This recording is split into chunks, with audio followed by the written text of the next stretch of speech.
కొంతకాలం దేవుడు నిన్ను మూతపెట్టి ఉంచుతాడు, దాచి ఉంచుతాడు. మెరుగుపెట్టి తన అంబుల పొదిలో దాచుంచుతాడు.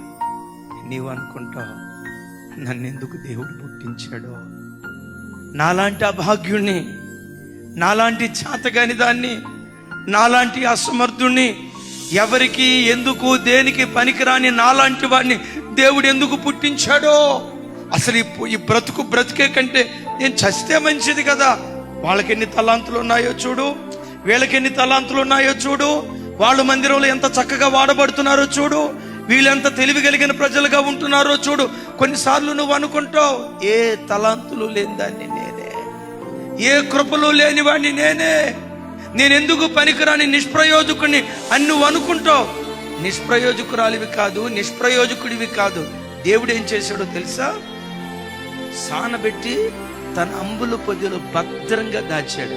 నీ లోపల కూడా ఒక తెలియని కృప నీ లోపల దేవుడు దాచిపెట్టాడు. అయ్యా నాకేం కనపట్లేదే, అంబుల పొదిలో దాచాడు. ఒకరోజు వస్తుంది, శూరుడు ఖడ్గము ప్రయోగించినట్లుగా దేవుడు నిన్ను ప్రయోగించును గాక.